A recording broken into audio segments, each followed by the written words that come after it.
Assalamualaikum warahmatullahi wabarakatuh. Halo teman-teman semuanya, semoga Allah memberikan kita kesehatan dan semoga Allah memudahkan segala urusan kita. Saya Muhammad Azizul Lubis, kelas 4A PBA UIN Suska Riau. Saya membuat video ini untuk tugas UTS mata kuliah bimbingan konseling yang diampu oleh Ibu Suci Hanifah MPD.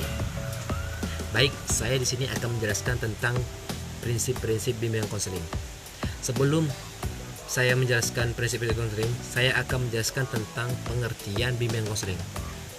Bimbingan konseling dapat diartikan sebagai seperangkap program pelayanan bantuan yang dilakukan melalui kegiatan perorangan dan kelompok untuk membentuk peserta didik melaksanakan kehidupan sehari-hari secara mandiri dan berkembang secara optimal, serta membantu peserta didik mengatasi masalah yang dialaminya. Maksudnya ialah layanan bimbingan konseling merupakan salah satu pemberian bantuan yang dilakukan oleh guru BK terhadap peserta didik agar dapat memilih dan menentukan keputusan-keputusan yang akan dipilih di dalam permasalahannya sehari-hari.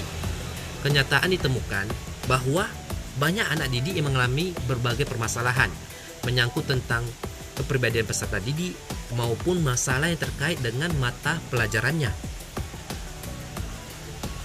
Tanpa berbagai masalah yang dari peserta didik, mereka tidak akan mampu mengatasi masalahnya sendiri sehingga membutuhkan orang lain. Baik, mari kita masuk ke penjelasan prinsip-prinsip bimbingan konseling. Secara umum, prinsip-prinsip itu dibagi dua. Pertama, prinsip umum dan prinsip khusus. Pertama, prinsip umum. Prinsip umum ialah bimbingan harus pusat pada individu yang dibimbing. Kedua, bimbingan harus dimulai dengan identifikasi bantuan kebutuhan yang dirasakan oleh individu yang dibimbing. Yang ketiga, program bimbingan konseling harus sesuai dengan program pendidikan yang ada di sekolah yang bersangkutan. Yang keempat, pelaksanaan program bimbingan harus dipimpin oleh seorang ahli dalam bidang bimbingan dan sanggup bekerjasama dengan para pembantunya untuk mempergunakan sumber-sumber yang berguna di luar sekolah. Yang kelima, bimbingan harus fleksibel sesuai dengan kebutuhan individu dan masyarakat. Kedua, prinsip-prinsip khusus. Dalam prinsip khusus itu ada 4. Pertama, prinsip yang berkenaan dengan sasaran layanannya, yaitu bimbingan dan konseling melayani semua individu tanpa memandangi umur, suku, jenis kelamin, bangsa, agama maupun status sosial ekonomi orang tua. Yang kedua, prinsip yang berkenaan dengan permasalahan individu, yaitu bimbingan dan konseling berurusan dengan hal yang menyangkut pengaruh kondisi mental atau fisik individu terhadap penyesuaian dirinya serta dalam kaitannya dengan kontak sosial dan pekerjaan, dan sebaliknya pengaruh lingkungan terhadap kondisi mental dan fisik individu.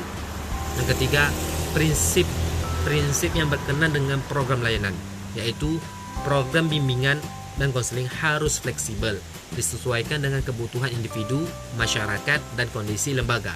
Yang keempat, prinsip-prinsip yang berkenaan dengan pelaksanaan bimbingan, yaitu bimbingan harus diarahkan untuk mengembangkan individu yang akhirnya mampu membimbing diri sendiri dalam menghadapi permasalahan, dan permasalahan individu harus ditangani oleh tenaga ahli dalam bidang yang relevan dan permasalahan yang dihadapi, dan kemudian kerjasama antara pembimbing, guru, dan orang tua amat menentukan hasil pelayanan bimbingan.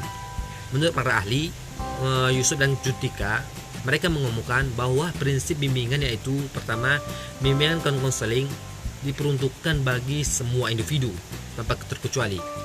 Yang kedua, bimbingan dan konseling sebagai proses individu. Yang ketiga, bimbingan dan konseling merupakan usaha bersama. Yang keempat, pengambilan keputusan merupakan hal yang esensial dalam bimbingan konseling. Yang kelima, bimbingan konseling berlangsung dalam berbagai setting adegan kehidupan. Maka pendapat Yusuf dapat disimpulkan, bimbingan diperintahkan untuk semua individu, baik yang bermasalah atau tidak. Bimbingan membantu mereka untuk memaksimalkan keunikan yang mereka miliki.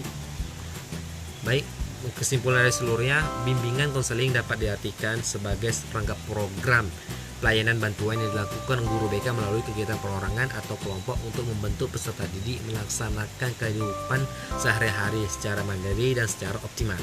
serta membantu peserta didik mengatasi masalahnya yang dialaminya. Setelah memahami tentang pengertian bimbingan konseling, maka sangat penting pula bagi kita untuk memahami prinsip dasar bimbingan konseling. Prinsip bimbingan konseling secara umum itu ada dua, umum dan khusus.